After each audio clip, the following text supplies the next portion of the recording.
এই কলেজের যে দুইজন অজ্ঞাতনামা মৃতদেহ একটা প্রাইভেট কারে যে পাওয়া গেছে, তো এইটার উপর ভিত্তি করে আমরা এতক্ষণ পর্যন্ত আমরা চেষ্টা করতেছি, এখনও ইনভেস্টিগেশন চলতেছে।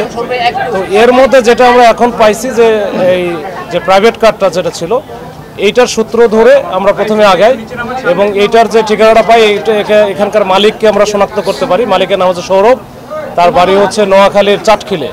তো সৌরভের সাথে কথা বলে এই যে দুইজন হচ্ছে আমরা অজ্ঞাতনামা লাশ আমরা পাইলাম, তাদের ব্যাপারে আমরা তাদের ছবি টবি দেখাই এবং তাদের ব্যাপারে বলে সে এই দুইটার আমরা শনাক্ত করতে পেরেছি।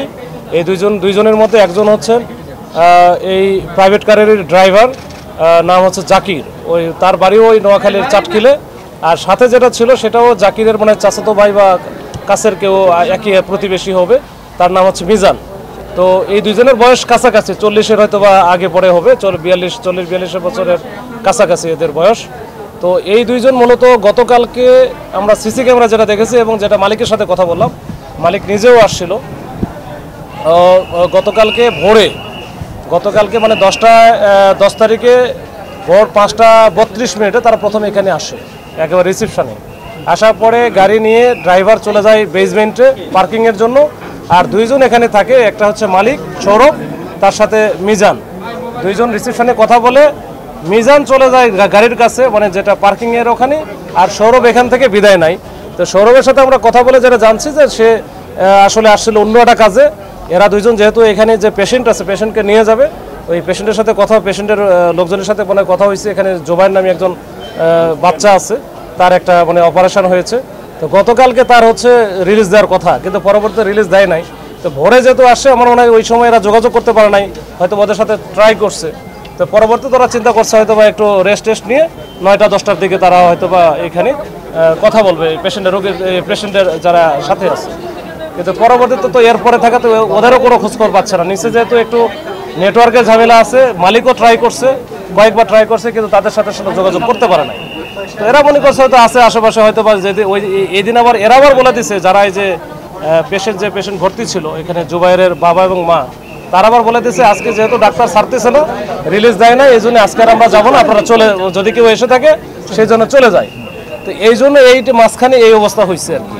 তো এখন যেহেতু আমরা ঠিকানাটা পেয়েছি, দুইটা অজ্ঞাতনামা লাশের আমরা শনাক্ত করতে পেরেছি, আমরা বাদ বাকি আমরা সিসি ক্যামেরা থেকে শুরু করে আমাদের যে টুলসগুলো আছে আমরা ব্যবহার করে আমরা এটা ফুল থরলি একটা ইনভেস্টিগেশন করতেছি। করার পরে আসলে বুঝতে পারবো এটার কি হয়েছে। টোটাল তাহলে 3 জন ছিল না? হ্যাঁ, ওই গাড়িতে যখন আসে তখন 3 জন ছিল, মালিক ছিল আর এই 2 জন ছিল। আচ্ছা, আপনারা প্রাথমিকভাবে কি জানতে পারছেন? আমরা ওদের যে চেহারা দেখে কিংবা প্রাথমিক যে অবস্থা দেখে আপনারা আসলে বিষয়টা হয়েছে ওইখানে এমনি বেসমেন্টের 2 তলায় নিচের 2 তলায় গেছিল, ওখানে প্রচণ্ড গরম, আর গাড়িটা যেহেতু করা ছিল, লক করা ছিল, ভিতরে কোনো এসি বা ছিল না, প্রচণ্ড গরম ছিল। তো ওই জন্য যে লাশটা হয়তো 3 দিন বা 4 দিন পরে যে অবস্থাটা হয় সেটা একদিনে কিন্তু হয়ে গেছে। তো আমরা মোটামুটি ক্যালকুলেশন করে দেখলাম 30 থেকে 32 ঘন্টা তারা এই গাড়ির ভিতরে ছিল। তো এইটার কারণে একটু লাশটা একটু ডিকম্পোস্ট হয়ে গেছে বা একটু অন্যরকম হয়ে গেছে, এটার কারণে বোঝা মুশকিল। তবে পোস্টমর্টমে গেলে হয়তো ডাক্তাররা দেখলে বুঝতে পারবে যে কোথাও অন্য কোনো ঝামেলা আছে।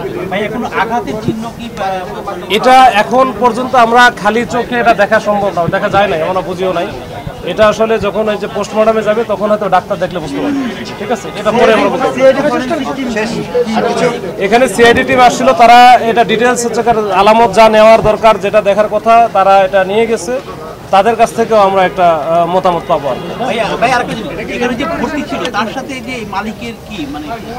ওরা একই এলাকার, যেহেতু এরা যাবে, ওই মালিক আবার এয়ারপোর্টে যেহেতু আসবে, তখন বলছে যে ওরা গাড়ি পাচ্ছিল না, বলছে যে মালিকের বক্তব্য অনুযায়ী যে আমাদেরকে যখন জানালো মনির নামে একজন ব্যক্তি যে ওইখানে ওরা আছে, তারা পেশেন্টের অপারেশন শেষ, তাদেরকে এখান থেকে রিলিজ দিয়ে দিবে শনিবারে, তারা যদি সম্ভব হয় তাহলে যেন নিয়ে যায়।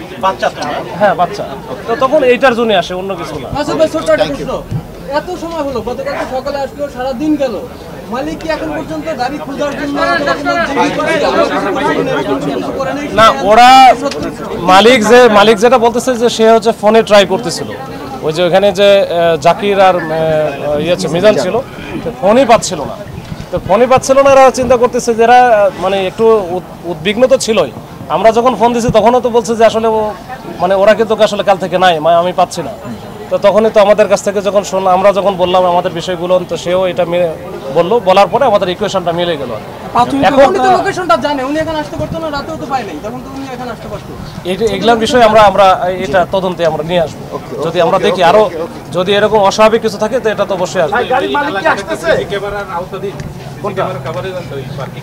পার্কিং যেখানে পার্কিংটা করছে ওই জায়গাটা, ওই যেটা ওটা একটু ভিতরে দেখছেন কিনা যায় না, কিন্তু ওইটা একটু ভিতরে, ওটা ভিতরে বলতে একটা পাশে ওই পর্যন্ত হয়তো কভার করতেছে, কিন্তু তার আগ পর্যন্ত কিন্তু কভার করে, মানে গাড়ি যে ঢুকতেছে, তারপরে যে মিজান যে পড়ে গেল গাড়ির কাছে, এটা সবই আসে। ঠিক আছে না, ওখানে তো 3 জন ছিল, একজন চলে গেল, বাকি মাত্র 2 জন। যদি একজন অপরজনকে মারতো, একজন জীবিত থাকতো, একজন মারা যেত। এখন সবশেষ আপনাদের প্রাথমিকভাবে কি মনে হচ্ছে? এটা প্রাথমিক এখন কিছু বলার, এখানে প্রাথমিকভাবে বলার কিছু নাই। এটা হচ্ছে পোস্টমর্টমটা করুক। আমাদের আসলে পুলিশিং এর বা আপনাদেরও অনেক জিজ্ঞাসা আছে। এটা তো আমাদের মনেও এরকম অনেক জিজ্ঞাসা আছে। এটা 2 2 4 আমার মিলাইতে হবে, মিলাইতে গেলে আমার একটু সময় লাগবে। গাড়িটা কি ভাড়ায় চালাইতো নাকি? হ্যাঁ, গাড়িটা কি ভাড়ায় চালাবো। মিজান। ঠিক আছে।